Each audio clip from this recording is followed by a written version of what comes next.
결혼을 한다는 게 그 의미를 우리는 바로 알아야 돼요. 결혼을 한다는 것은 완전한 성인 체로 거듭나 행위 현장 사회로 출발하기 위한 것에 있어요.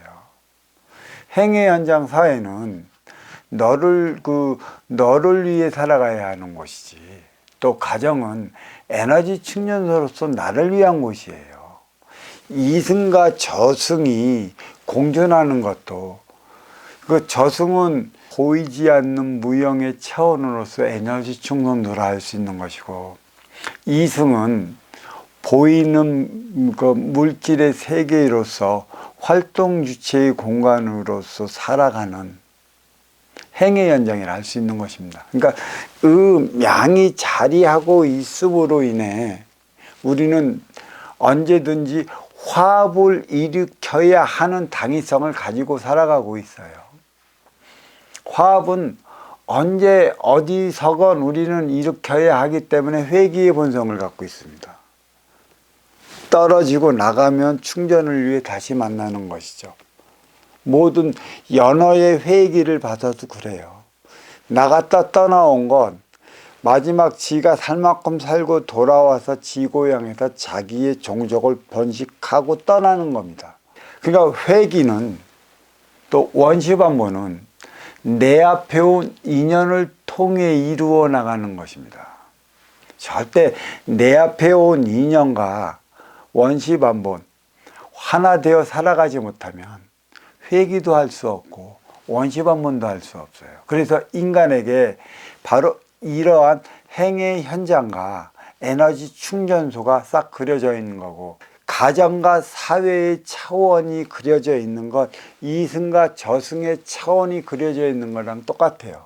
인기가 인육을 쓰고 인간으로 살아가는 것은 이승에서 해야 할 일이 있는 것이고, 인기가 인육을 받고 저승으로 돌아가는 것은 인육을 쓰고 해야 할 일을 다 마쳤기 때문에 저승으로 돌아가는 것입니다.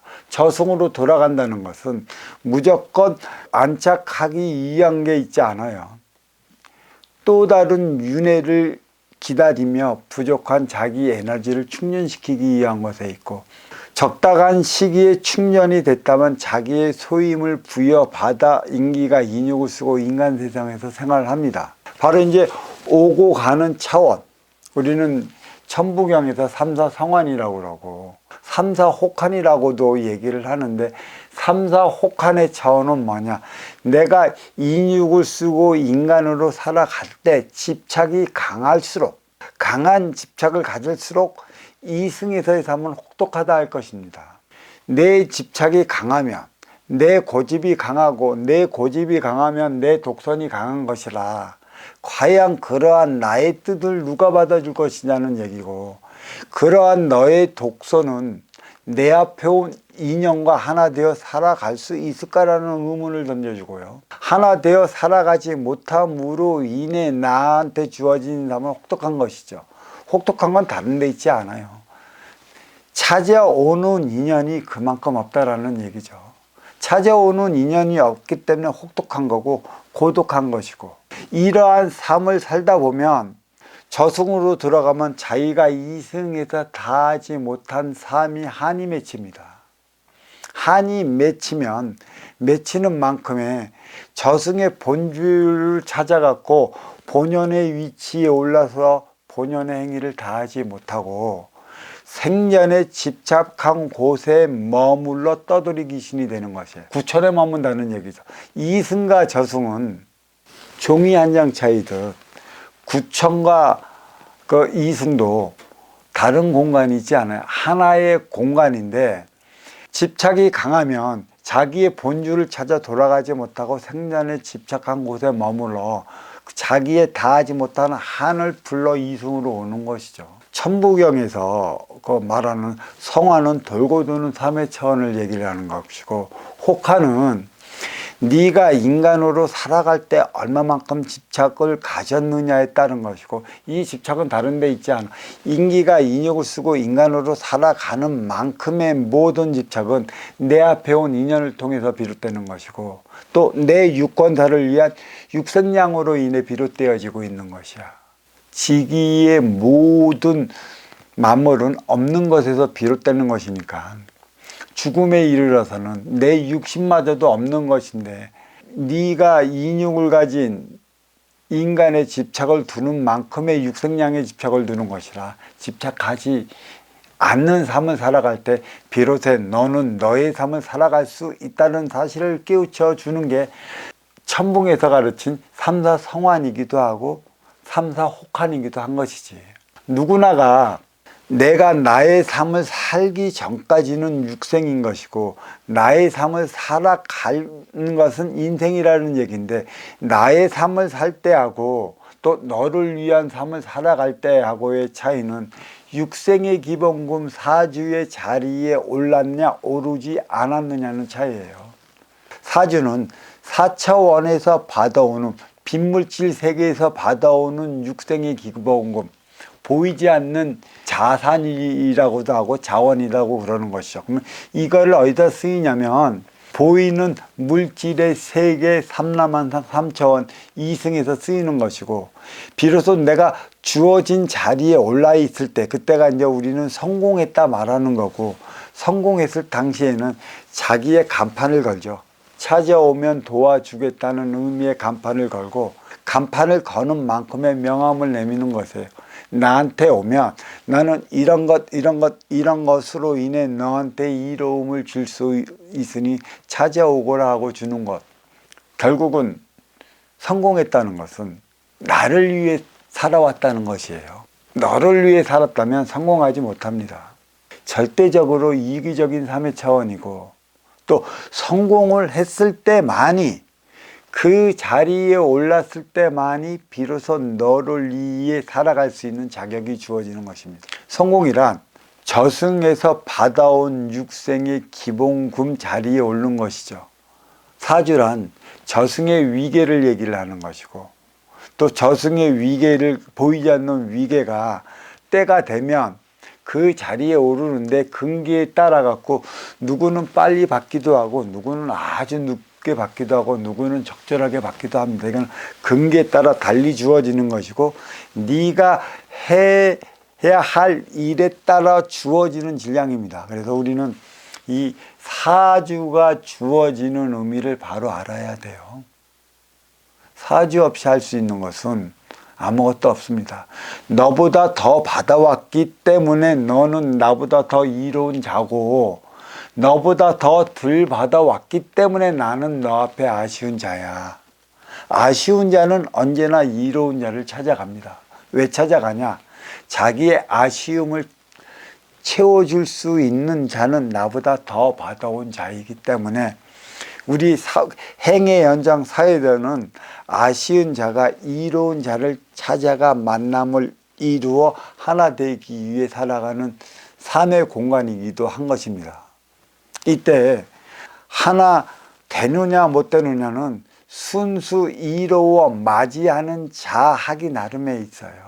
바른 행위도 이로운 자가 하는 것이고 덕된 행위도 이로운 자가 할 수 있는 것이고 이로운 행위마저도 이로운 자가 할 수 있는 것입니다.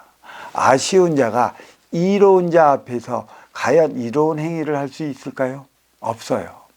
기껏 이로운 행위를 해본다고 할지언정 짱 뺏기는 안 하고 잘 보이려고 두 손 두 발 싹싹 빌어대는 비참한 모습을 보이는 결과 뺏기는 안 됩니다.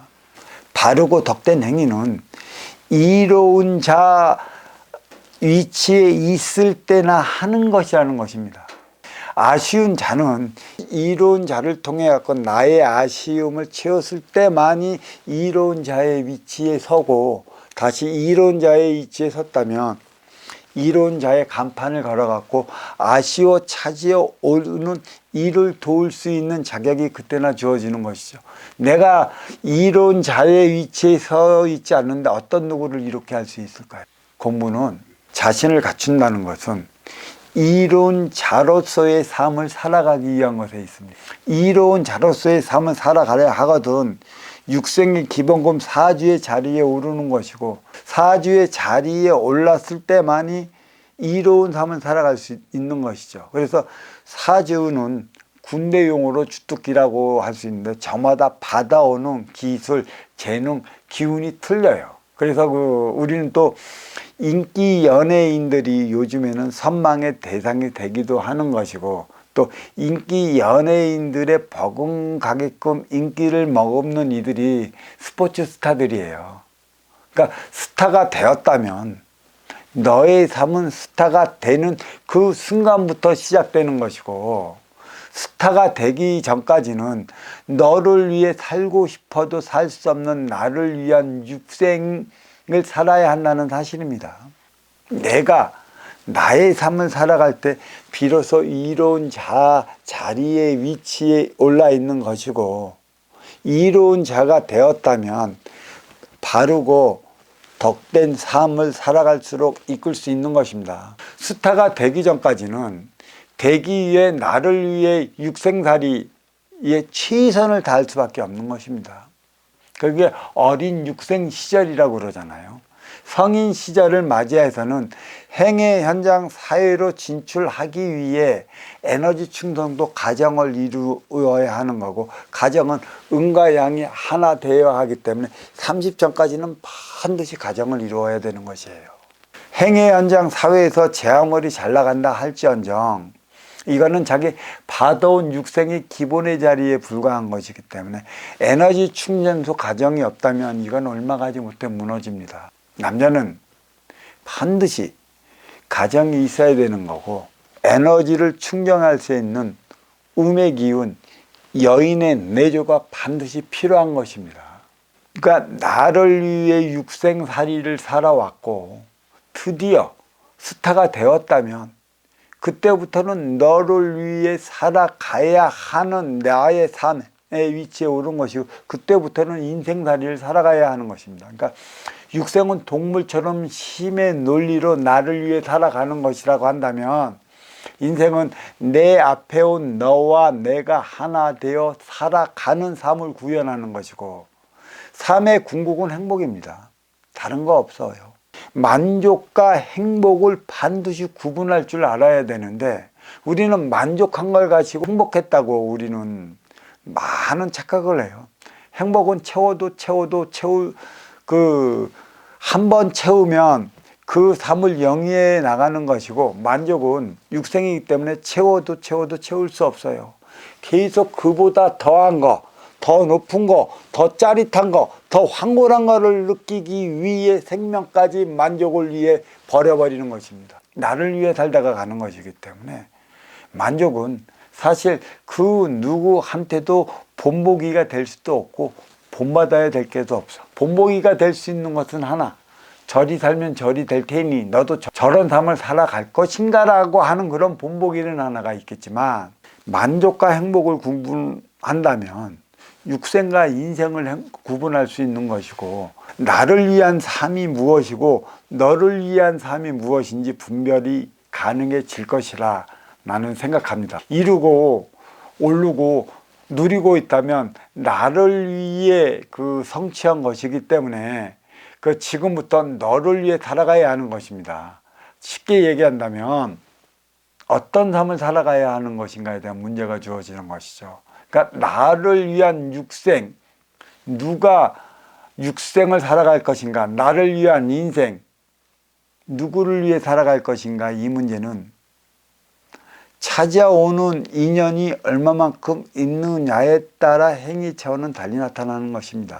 내가 아쉬워서 찾아갈 때하고 아쉬운 이가 찾아올 때하고 어떤 삶의 비례가 나한테 있느냐에 따라 나는 이로운 삶을 살아가느냐, 아쉬운 삶을 살아가느냐에 분별이 서는 거고, 육생을 사느냐 인생을 사느냐를 알 수 있는 것입니다. 분별심을 심어주기 위해 우리는 1988년 전후로부터 이 손에는 핸드폰을 들고 다니기 시작했고, 2000년 밀레니엄이 넘어서면서부터는 스마트폰을 들고 다니기 시작했는데, 누구한테 이로운 전화가 많이 오고 누구한테 아쉬운 전화가 많이 오느냐에 따라 너는 너를 위해 살아가느냐 나를 위해 살아가느냐에 대한 분별을 할 수 있는 것입니다. 그래서 스타라는 것은 대중적 삶의 차원을 벗어난 주어진 삶을 살아가야 하는 이들이기 때문에 우리는 스타가 되려고 노력하기보다 그들은 이미 받아온 질량이고 때가 되면 스타가 될 수 있죠. 많은 이들의 인의 기운을 먹고 살아가는 스타가 될 수 있기 때문에 그들은 스타가 되기 위해 노력하기보다는 스타가 된 이후에 열광하는 인기들, 인연들을 위해 어떠한 삶을 살아가고 어떠한 행위를 해야 할 것인가부터 공부해야 하는 게 무지 중요한 겁니다. 그들은 육생의 행위는 기본적으로 받아왔기 때문에 인생살이를 위한 삶을 살아가기 위한 공부부터 해야 한다는 것입니다. 자, 여기까지 하겠습니다.